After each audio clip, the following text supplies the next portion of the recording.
rudder, staying in course 205. 5 degrees rudder, staying course 205. Heading 6, heading 6! Finish by 8! Third bar.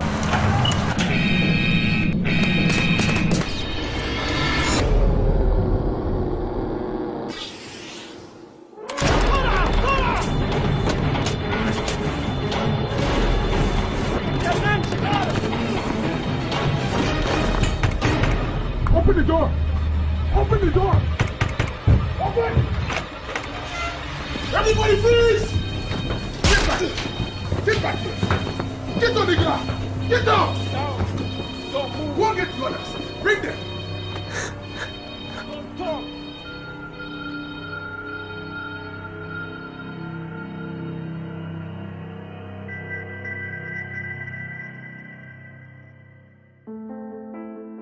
Studied in India for a year, studied here.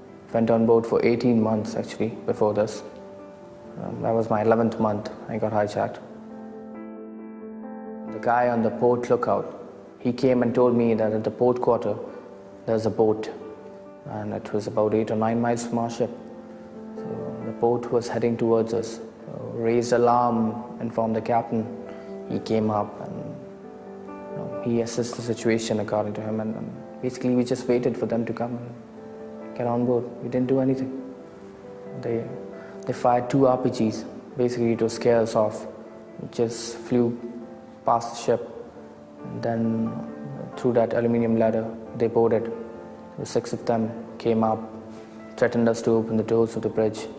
We had to, and then huddled us all in a corner, and then took control of the ship. They used to believe that the crew was not helping them in any way. They thought it might be a good idea to, start torturing the crew and scare them, and then, they will help us anyway. They did that, and plus, it gives an impression to the company also that if you don't do something quickly, someone might get killed. So they would tie your hands and hang you up to the mast or something for some time. To a few guys, they stripped them naked and put them in the deep freezer for like half an hour. There were a couple of guys, they tied their genitals with cable tires and left them like that for half an hour or something. And obviously, beating is obvious. They just beat you with sticks and stuff. The worst bit is, knowing that your family is suffering, that you cannot do anything about it. You feel so angry. Sometimes you feel like, grabbing a gun and shooting one of them, so then they'll shoot you back and it will just all be over. But then I used to think about my family and control myself, and somehow we all stick together and got through. In December, they did come to an agreement with the company, and the whole drop of money and everything was arranged. Once the money was dropped, they left the ship within 24 hours. I don't think life can ever be normal for me as long as I'm sailing. If I'll go back to sea, my family will always be worried. I always have to convince them that I am fine, which in truth I'm not, because the sea is not safe. Indian Ocean is one of the busiest trading routes in the world, and it's not safe. And if I'm sailing, I can't avoid it. I think the human costs of piracy are almost unimaginably bad. They have been scarred for life. That experience of being in the control of pirates will be a life-changing experience for them. They will have experienced things that you and I dare to think of, and it's a harrowing, miserable and thoroughly terrible experience. So although, as I have said, I can have some understanding for why pirates turn to piracy as a means of seeing wealth, we mustn't forget that in the final analysis, these are criminals, and criminals that must be brought to justice, because they bring misery and in some cases death to people who don't deserve it.